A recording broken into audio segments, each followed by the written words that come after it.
Welcome to Discernment Meditations with Delores, the pastor's daughter. Here's what to expect.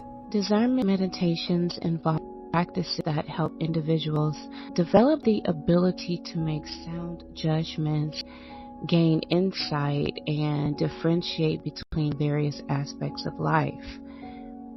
These meditations often focus on cultivating mindfulness, self-awareness, and a deep understanding of one's thoughts and emotions.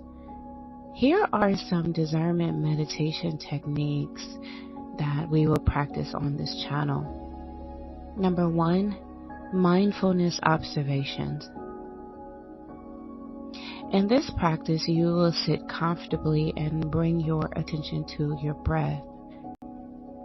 You will observe your thoughts, emotions, and physical sensations without judgment.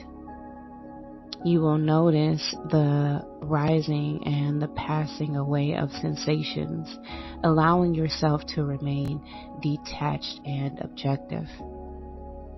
Number 2, reflective meditation involves choosing a specific theme or question for reflection, such as a decision you need to make or a challenge you're facing.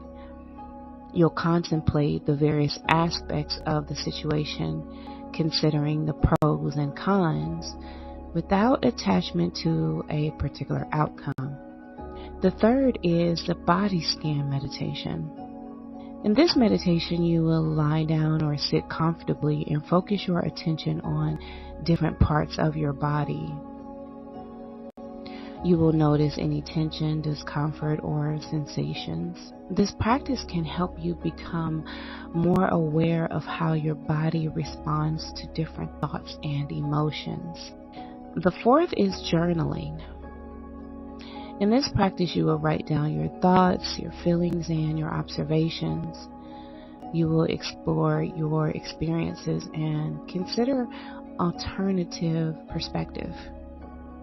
Reviewing your journal can provide insights into patterns and recurring themes. And number 5 is silent contemplation. In this practice, you'll find a quiet place and sit in stillness.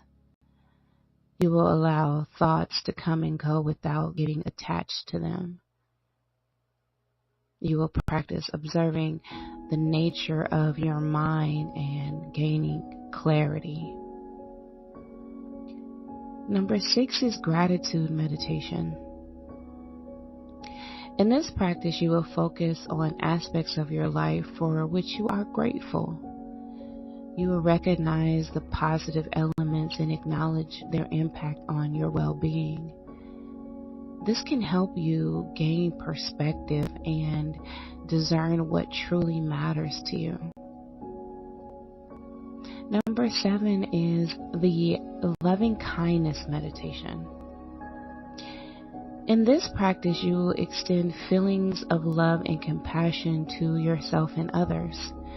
You will cultivate empathy and understanding, which can enhance your ability to discern the motives and needs of yourself and others. Number 8 is mindful decision making. When you're faced with a decision, it's best to take some time to mindfully consider the options.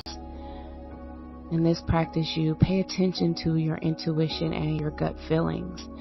You'll notice any resistance or enthusiasm that arises with each choice.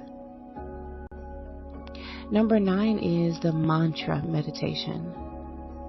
In this practice, you will repeat a meaningful mantra or affirmation.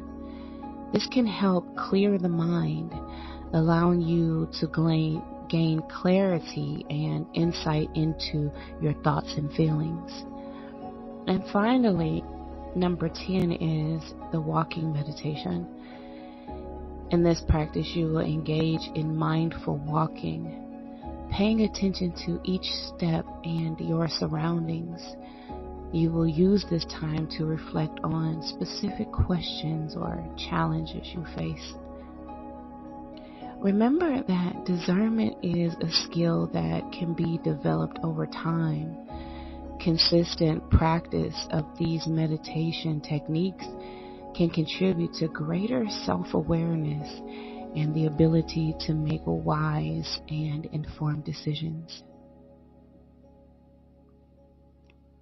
Thank you for tuning into Discernment Meditations with Delores, the pastor's daughter. I love you, and remember, you are important to me. I need you to survive.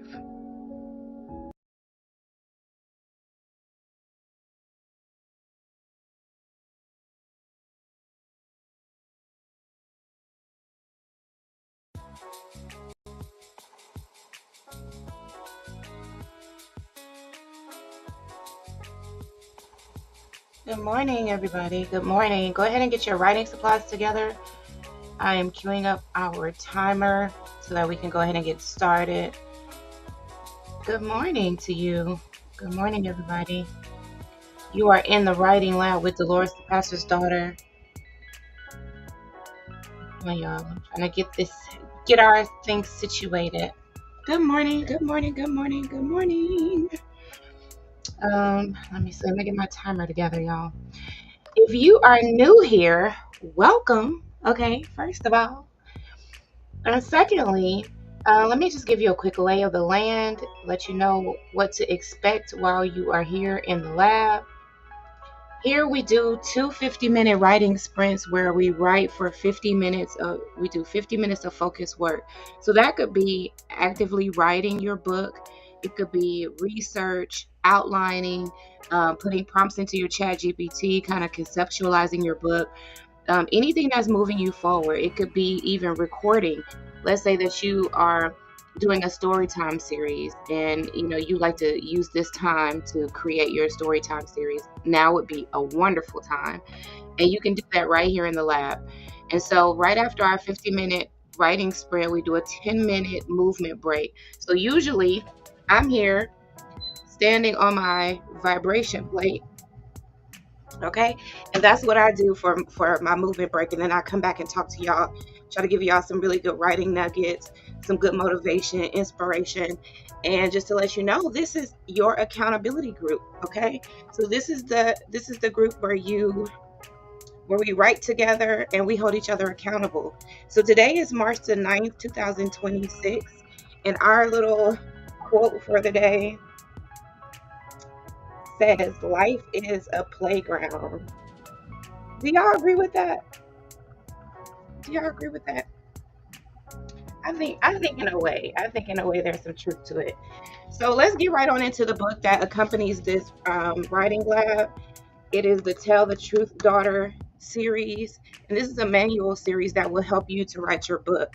Because see, I know, okay, I already know that y'all been saying, I can write a book. I need to write a book. I should write a book. Well, this is your time. Like, this is your sign that it's time to write your book. So we are going right along with the chapters in the book. And this is our 4th week of doing our writing labs. So make sure if you haven't been tuning in, you can go back and watch those lives and catch up to us, okay? Whenever you get a chance.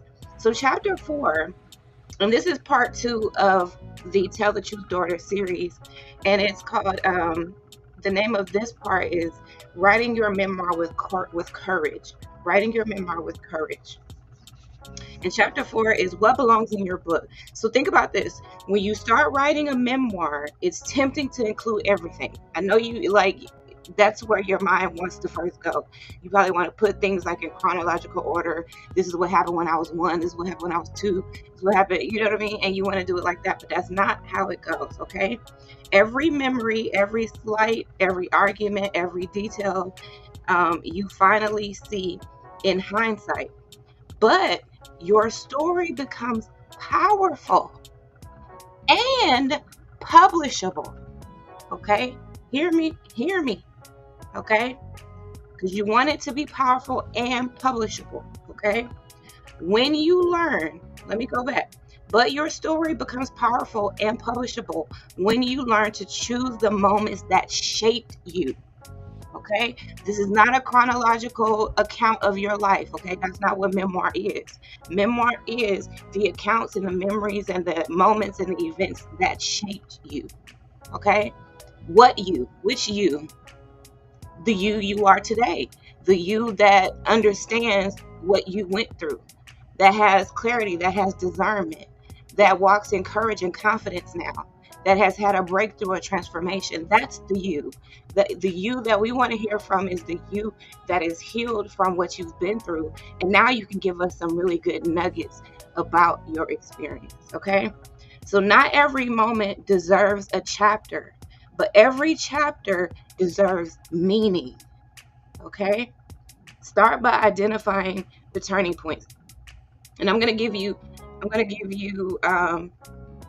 3 of the turning points. Okay. These are the scenes where something clicked, something cracked, or something felt wrong. Okay. Something clicked, something cracked, or something felt wrong. Okay. Now, that's it. We're not talking anymore right now until we get to our 10-minute movement break. Let me go ahead and stop my vibration plate for now, and let's go ahead and get started writing. Okay, everybody, let's get started.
All right, y'all.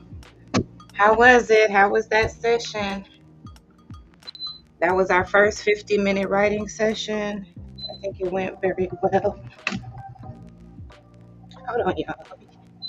Let me take off these shoes. The shoes is making me a little too tall for the camera. All right, so how was that last session for y'all? Are y'all writing according to the theme that we talk about at the beginning of the live, or do you just kind of like do your own thing?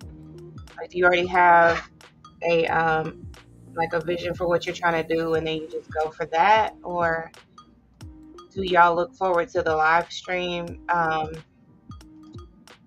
prompts and all of that stuff, and then go based off of that? So y'all let me know in the chat. Also, in the chat, I just put in the links for you to get the Tell the Truth Daughter companion manual. Now, keep in mind, when you go and get this manual, it's not going to look like this. I've already updated it since these sessions, but it still has all the same great information. And in fact, I put a little bit more information in there for y'all just to enhance it a bit. So y'all can grab that in my bookstore. Also, go ahead and grab my memoir so you guys know, basically why I'm talking about this, and kind of like the memoir that kind of sparked this whole movement, the whole Tell the Truth Daughter movement, that was based off of my memoir, at least the first version of my memoir series. So you can check that out in my bookstore. So yeah, make sure y'all grab that. Also, I've been sipping on some delicious delish coffee, and this is the instant coffee with the chicory collagen blend, so y'all can grab that as well. All of those links are right there in the description and in the comments. Okay, y'all? So we talked about earlier what goes in your memoir. Now, here's one thing that I want you to keep in mind as you're writing. Depending on where you are, what stage you're in, you should probably not be editing yourself right now. So, when I talked about what belongs in your memoir and what doesn't belong in your memoir, don't worry about cutting anything out. In fact, in the beginning phases, I suggest that you just write about everything, because you really don't know what stories you're going to be able to pull out of your experiences. So it's best to just talk about all the experiences. Like, go ahead and write about everything, if that's what you want to do. Because like I said, you just really don't know. And what I'm teaching in the intensive is for you to pull out about 16 scenes, about 16 events. And don't think about this as an intimidating way, because you do have all those experiences. I know it sounds like a lot, but it's really not a lot, especially if you're like, if you're probably over like 20 years old, you've had those experiences, especially in this day and age. Okay. You may not realize it, but you do. So don't think that writing memoir is specific to like any type of age group or anything like that. Like, don't think, oh, I'm only 40, I'm only 30 something, do I have enough of, a lived experience? I lived enough life to write a memoir? Yeah, you do. Because a memoir is not a chronology of your life. It's not an account of your life. It's about events that shaped you. Okay, this is what we talked about in the beginning. Because I realize I'm probably going to have to convince a good handful of y'all that you have lived enough life to write a memoir. Okay, you could be in your early 40s, you could be in your 30s, you could be in your 20s, and you could write a memoir. Okay, so my objective here is to get you to look at it from a position of discernment. Making discernment be the foundation that you build your memoir and that you tell your stories from. Like, you're building on that. Because discernment is it's something that, you hear the word a lot these days, but there's still a lot of people who don't know what it means, let alone how to spell it, y'all. Okay. So, I want you all to, I want to normalize using the word discernment, but also understanding what it means and understanding how you use it in your everyday life.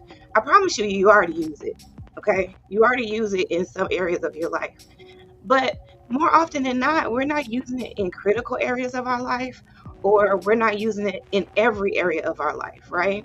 So when I was going through a lot of like my daddy issues, and that's where a lot of my issues stem from, is from my relationship, things that I witnessed my father do, experiences, discrepancies, manipulation, deception, those types of things that I witnessed from my father that really shaped who I am today, but it really shaped my discernment. And I realized at a certain point that there was like there's things that happen like in a natural sense, but there's also things that happen spiritually. And so sometimes when you see that there's a lot of like manipulation and stuff going on, then spiritually, it may be some type of like attack on your mind, attack on your boundaries that ultimately like create a person who they want you to be, a person that they can abuse, a person that can be misused. And sometimes those things are intentional and sometimes they're not. Sometimes, our very first relationships, like our relationships with our parents, really shaped who we are. We had liars for parents, we had deceivers, we had manipulators, we had two-faced parents. I mean, because like you see these people every day, but you don't realize that these people have kids, and like there is an experience that their kids have of them that shaped them because they were brought up in that, you know what I mean? So it's like they grew up with that experience and with that parent. So you see like highly deceptive people, but you got to think these people had kids. They could have duplicated themselves, you know what I mean?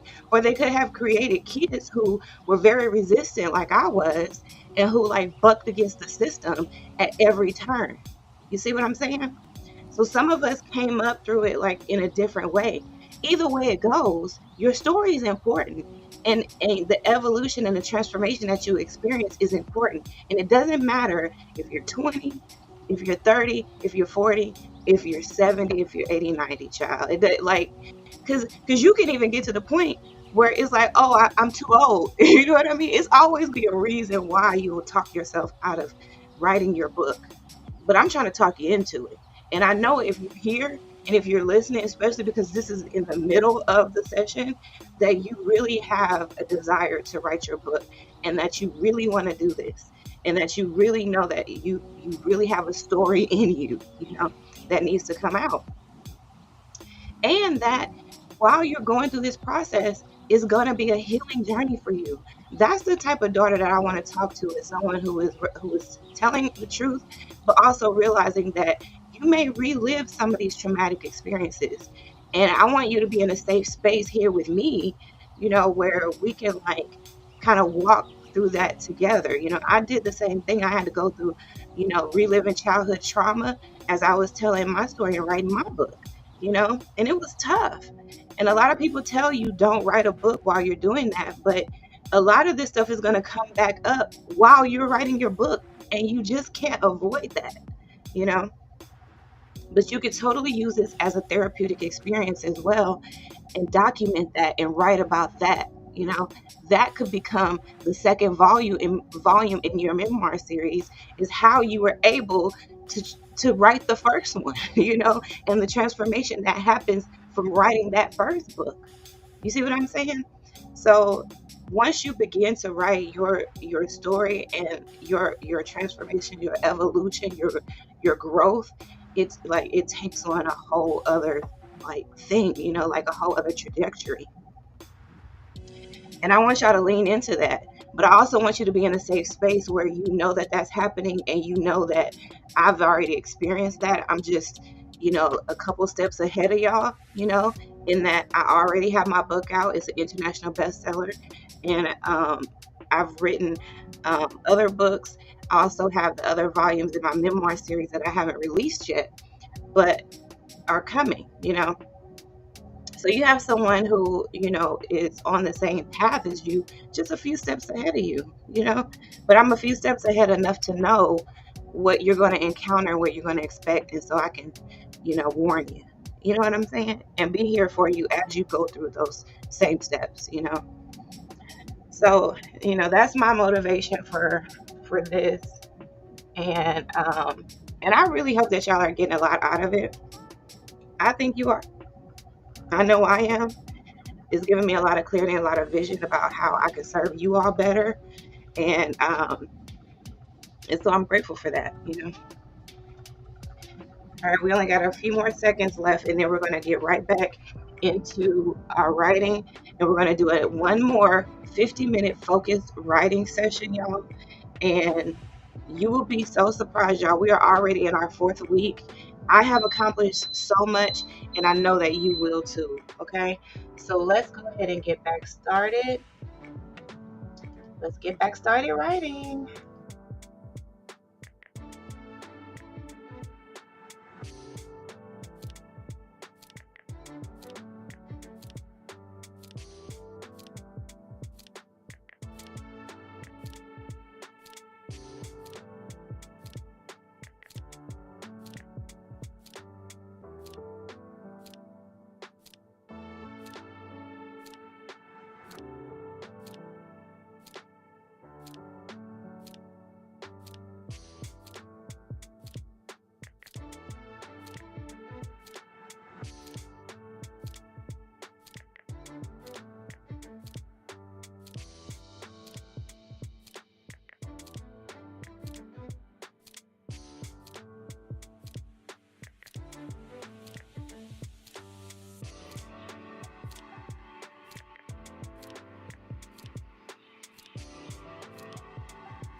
Um, we did that.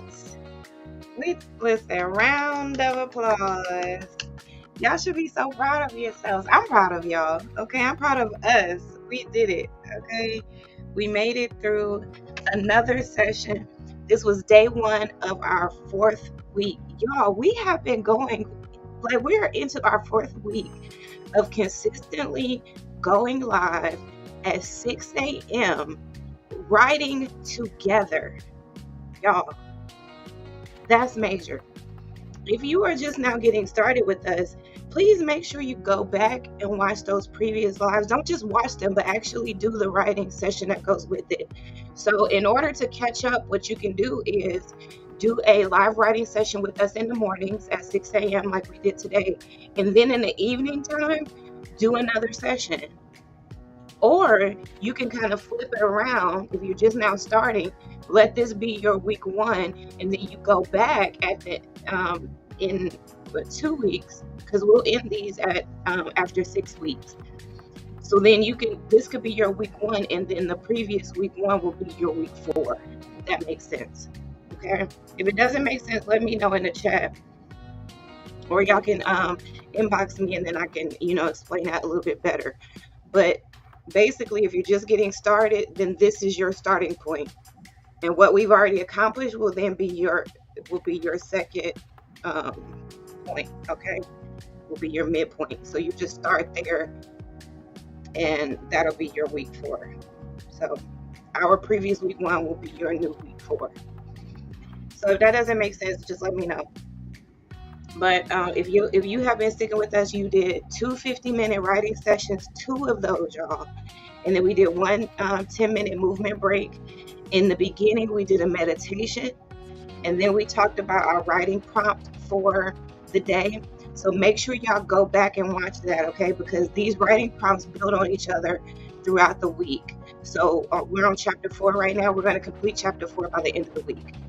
Okay, if that makes sense. And then we'll be into chapter 5 next week. We'll complete chapter 5 next week. And so on, okay? So make sure y'all like the video on your way out. Make sure you check out the links that I put in the description and in the comment section. It's a link to my bookstore where you can grab the Tell the Truth Daughter manual, as well as my international best-selling memoir, The Pastor's Daughter Provoked. You can grab that there as well. And also make sure y'all visit my pharmacy store. Grab y'all some of this delicious coffee called Delish. Okay, make sure y'all grab some of that delicious coffee, and so y'all could be sipping on your coffee in the mornings while we're doing these writing labs, just like your girl Delores, the pastor's daughter. I love y'all, and that's all I have for y'all tonight. Okay, well, today. So I hope you all have a wonderful rest of the day. I think you guys started wonderfully. So y'all continue to be great today, and remember, you are important to me. I need you to survive. Bye-bye for now. Let me give y'all some kisses. Bye-bye for now.